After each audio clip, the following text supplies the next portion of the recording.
Assalamu alaikum dear students, hope you all are doing well. Today we are going to start our subject और उसका नाम है जी criminal law. अगर आप Punjab university 4 year या 4 year curriculum जो कि prescribe by the Pakistan bar council as well as HEC दिया गया है, उसमें अगर आप देखें तो आपके क्रिमिनल लॉ का सब्जेक्ट है जो आपके सेमेस्टर 2 का सब्जेक्ट है।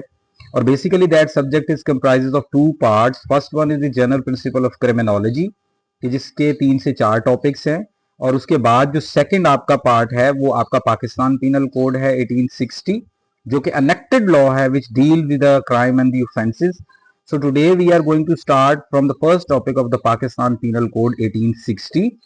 सबसे पहले इस टॉपिक को स्टार्ट करने से पहले हमारे लिए ये समझ लेना जरूरी है कि आखिर ये पाकिस्तान पीनल कोड है क्या और किन चीजों के साथ ये डील करता है। So Pakistan, obviously Pakistan country. Penal mean a law which deals with the penalties. Penalties mean punishment. यानी कि अगर आप कोई हरकत करेंगे तो ये कानून आपको ये बताएगा कि अगर इस किस्म का एक्ट आपने ये ओमिशन किया तो then you will be penalised, आपको सजा मिलेगी। थर्ड वर्ड जो इसका आ रहा है कोड। कोड का मतलब ये होता है कि any law enacted by the parliament of any state. यानी कि code mean Pakistan penal code एक ऐसा कानून है कि जो कि मजलिस शूरा, जो कि पार्लियामेंट ऑफ द पाकिस्तान है, उसकी तरफ से एनेक्टेड लॉ है। So Pakistan penal code mean a law which deal with the penalties enacted by the parliament of Pakistan. इसका सबसे पहला टॉपिक जो आपके करिकुलम के हवाले से है, introductory part, introduction of the Pakistan penal code. क्या है पाकिस्तान पीनल कोड? इसके टोटल 5 सेक्शंस हैं जिनको वन बाय वन हम डिटेल में जो है वो डिस्कस करने की कोशिश करेंगे। सो इसका जो सेक्शन 1 है वो हमें बता रहा है जी title and extent of operation of this code, कि ये जो कोड है यानी कि ये जो पाकिस्तान पीनल कोड है इसका टाइटल क्या है और उसका एक्सटेंट ऑफ ऑपरेशन कहां तक है, यानी कि इसकी ज्यूरिसडिक्शन कहां तक है। This act shall be called Pakistan penal code. ये जो कानून है इसको पाकिस्तान पीनल कोड बुलाया जाएगा। And shall take effect throughout the Pakistan, यानी कि ये एक ऐसा कानून है कि जिसकी ऑपरेशन जो है वो थ्रू आउट पाकिस्तान है। ऐसा नहीं है कि सिर्फ पंजाब पे, सिंध पे या स्पेसिफिक किसी सूबे पे या स्पेसिफिक लोकेलिटी पे इसकी एप्लीकेबिलिटी है, बल्कि आपके पाकिस्तान पीनल कोड की जो एप्लीकेबिलिटी है वो थ्रू आउट पाकिस्तान है, because Pakistan penal code is a general law. अच्छा जी, उसके बाद सेक्शन 2 की तरफ आते हैं जी, punishment of offences committed within the Pakistan. अब ये सेक्शन हमें ये बता रहा है कि अगर कोई offence within the Pakistan commit हो जाता है तो उसकी पनिशमेंट का क्या मैकेनिज्म होगा, कैसे जो है वो पाकिस्तान पीनल कोड जो है वो उसको डील करेगा। ये सेक्शन 2 है आपके पाकिस्तान पीनल कोड का। Every person shall be liable to punishment under this code. Every person, याद रखना है आप लोगों ने कि लॉ के हर वर्ड का अपना एक मीनिंग है। यहां पे एवरी सिटीजन भी आ सकता था, लेकिन पाकिस्तान पीनल कोड के सेक्शन 2 में जो वर्ड यूज किया गया है वो एवरी पर्सन का वर्ड यूज किया गया है। So every person mean every person, यानी कि वो सिटीजन भी हो सकता है और कोई ऐसा शख्स भी हो सकता है कि जो सिटीजन नहीं है but residing within the Pakistan like foreigners, तो उनके ऊपर भी पाकिस्तान पीनल कोड अप्लाई होगा। Every person shall be liable to punishment under this code. हर शख्स लायबल होगा कि उसको लायबल होगा पनिशमेंट के लिए इस कोड के मुताबिक, एंड नॉट अदरवाइज, किसी और कानून के मुताबिक नहीं।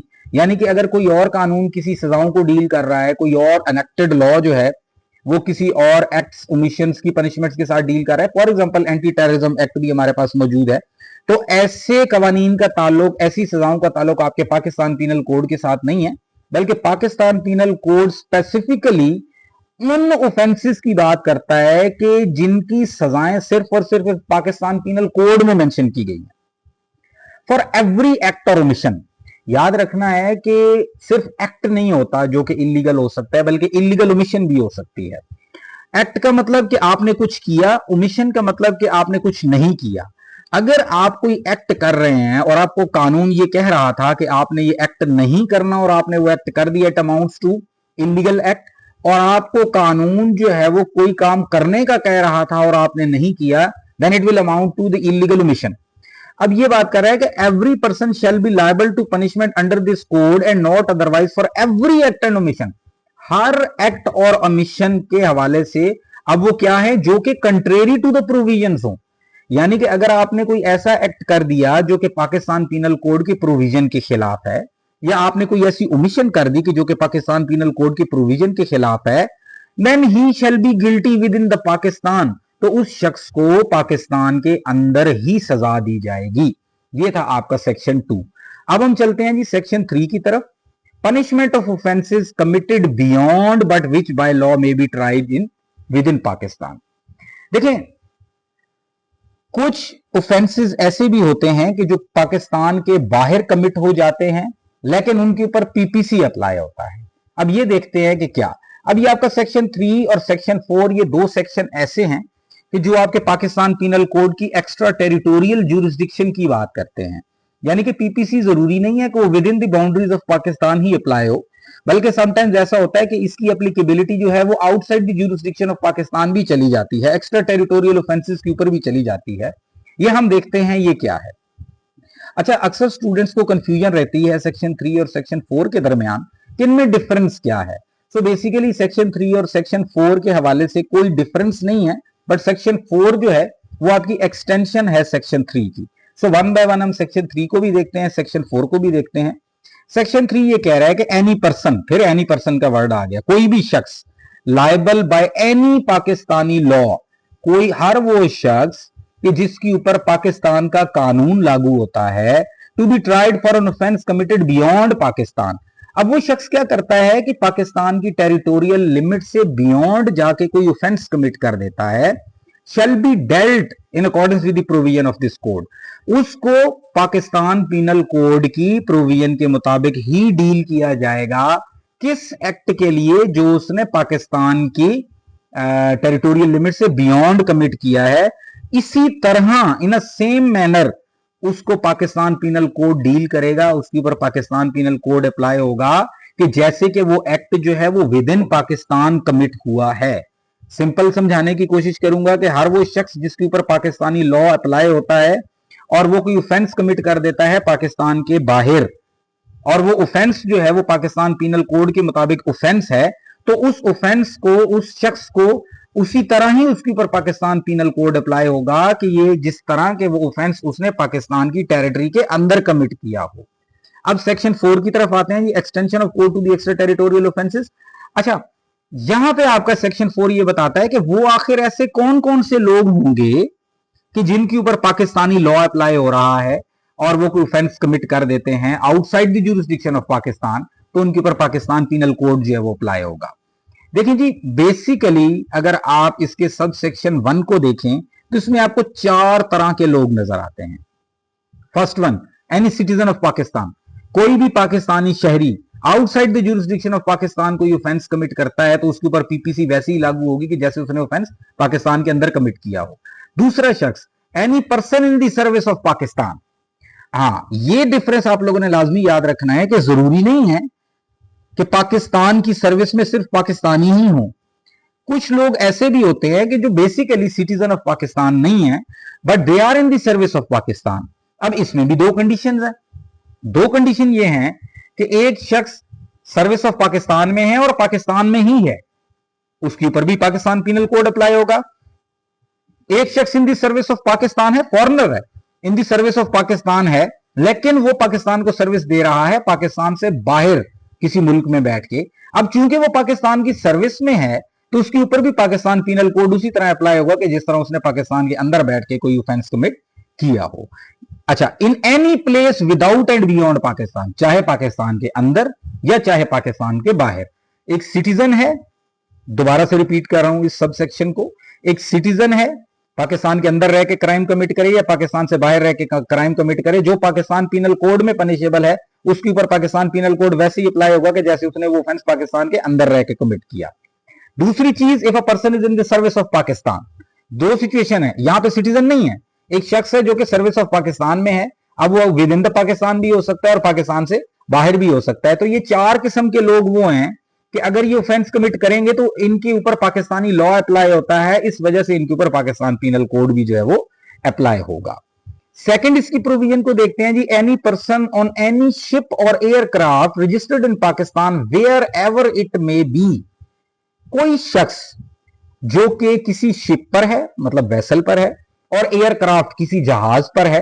अब वो जहाज या वेसल रजिस्टर्ड इन पाकिस्तान है, वो पाकिस्तान में वो रजिस्टर्ड है, वो बहरी जहाज है या वो एयरक्राफ्ट है, वो पाकिस्तान में रजिस्टर्ड हैं, और कोई शख्स उसके ऊपर बैठ के या उस पर मौजूद है और वो कोई ऑफेंस कमिट कर देता है, तो इससे यही तस्वुर लिया जाएगा कि उसने पाकिस्तान में ऑफेंस कमिट किया है और उसके ऊपर भी पाकिस्तान का ये जो पीनल कोड है ये इसी तरह अप्लाई होगा कि जैसे पाकिस्तान की सरजमीन पर रहते हुए उसने ऑफेंस कमिट किया हो। एग्जांपल ले लेते हैं कि जिस तरह रजिस्टर्ड, हम एग्जांपल एयरक्राफ्ट की ले लेते हैं, एक कंपनी है एयर ब्लू।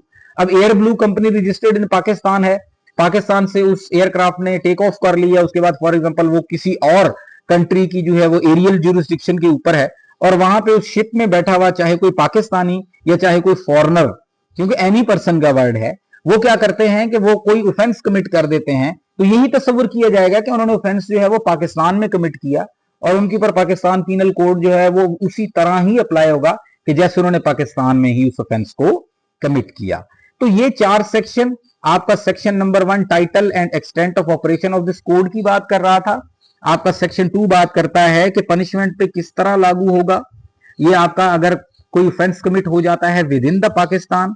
सेक्शन 3 की बात करें तो ये बता रहा है कि अगर कोई ऑफेंस पाकिस्तान से बाहर कमिट होता है तो उनके ऊपर पाकिस्तान पीनल कोड कैसे लागू होता है।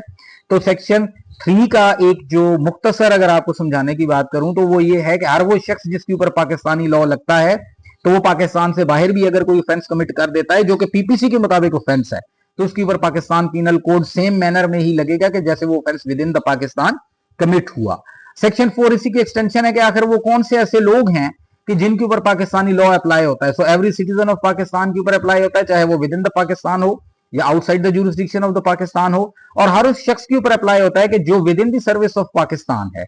अब चाहे वो पाकिस्तान में रहते हुए with in the service of Pakistan है या पाकिस्तान से बाहर रहते हुए with in the service of Pakistan है, तो इन चारों किस्म के लोगों के ऊपर जो है वो पाकिस्तान पीनल कोड अप्लाई होगी और उसी तरह अप्लाई होगी कि जैसे वो ऑफेंस उन्होंने विद इन द पाकिस्तान जो है वो कमिट किया है। इसके अलावा हर वो शख्स जो किसी शिप पे है या एयरक्राफ्ट पे है जो कि रजिस्टर्ड इन पाकिस्तान है, तो उनके ऊपर भी पाकिस्तान पीनल कोड जो है वो अप्लाई होगा। इसके बाद सेक्शन 5 की बात करते हैं जो कि लास्ट सेक्शन है इस इंट्रोडक्टरी पार्ट का। वो ये कहता है कि certain laws not to be affected by this act, कुछ ऐसे भी कवानीन है कि जिनके ऊपर पाकिस्तान पीनल कोड जो है वो अप्लाई नहीं होता। आखिर वो कौन कौन से ऐसे एक्ट हैं, कौन से ऐसे लॉज हैं जिनके ऊपर पाकिस्तान पीनल कोड अप्लाई नहीं होगा। देखिए सबसे पहले तो आपको सिंपल रूल ये बताता चलूं कि आपका ये जो पाकिस्तान पीनल कोड है इट्स अ जर्नल लॉ। अब लॉ की 3 बेसिक काइंड्स आपको समझाऊं तो एक होता है जर्नल लॉ, एक होता है स्पेशल लॉ, एक होता है लोकल लॉ। इन तीनों में डिफरेंस ये है, जर्नल लॉ वो होता है कि जो पूरे के पूरे मुल्क के ऊपर अप्लाई हो रहा होता है। स्पेशल लॉ ये होता है कि जो स्पेशल ग्रुप ऑफ पीपल के ऊपर अप्लाई हो रहा होता है। फॉर एग्जाम्पल आर्मी का लॉ जो है वो सिर्फ और सिर्फ आर्म पर्सोनल्स के ऊपर अप्लाई हो रहा होगा। इसी तरह legal practitioner bar council act जो है वो सिर्फ और सिर्फ लॉयर्स के ऊपर अप्लाई हो रहा होगा। अब कुछ लॉज लोकल लॉज भी होते हैं, यानी कि जो स्पेसिफिक लोकेलिटी के ऊपर अप्लाई हो रहे होते हैं।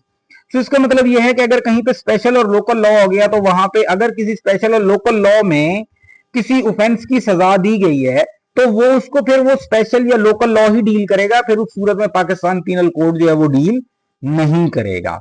इसमें एक और चीज लिखी हुई है कि punishment for the mutiny and desertion, यानी कि जो भगोड़े होते हैं फ्रॉम द आर्मी, आपका ये नेवी और एयरफोर्स, ये आपकी जो मिलिट्री फोर्सेस हैं, इनके जो भगोड़े होते हैं, जो डिजर्शन में होते हैं, डिजर्टर्स होते हैं, इनको मिलिट्री के अपने कवानीन जो है वो अरेस्ट भी करते हैं, ट्रायल भी करते हैं, उसके बाद जो है इनका पूरे का पूरा एक कंप्लीट जो है वो प्रोसेस होता है और इनको सजाएं भी होती हैं। तो इन सिचुएशन में आपका पाकिस्तान पीनल कोड अप्लाई नहीं होगा। 3 सिचुएशंस बताई हैं इस सेक्शन 5 में। एक, अगर कोई स्पेशल लॉ आ जाए तो उसके ऊपर पीपीसी जो है वो साइलेंट हो जाएगा, स्पेशल लॉ प्रीवेल कर जाएगा। अगर कहीं पे कोई लोकल लॉ हो गया तो लोकल लॉ प्रीवेल कर जाएगा, आपको पाकिस्तान पीनल कोड जो है उस पर इफेक्ट नहीं करेगा।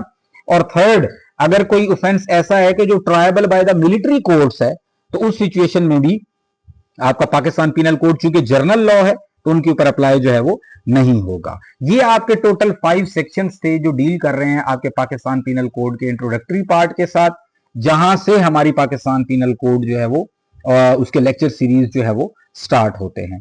तो उम्मीद है कि मैंने जितनी भी चीजें आपको एक्सप्लेन की होंगी, कोशिश की है कि आसान अल्फाज में, सादा अल्फाज में एक्सप्लेन करने की कोशिश करूं। बट डिस्पाइट ऑफ दिस, अगर आपको कोई भी चीज समझ नहीं आ रही होगी तो ये ऊपर व्हाट्सएप नंबर भी अवेलेबल है, व्हाट्सएप पर रब्ता करके भी मुझसे पूछ सकते हैं, या इस वीडियो के नीचे जो है वो आप कॉमेंट करके भी मुझसे पूछ सकते हैं। थैंक यू सो मच जी, अल्लाह हाफिज।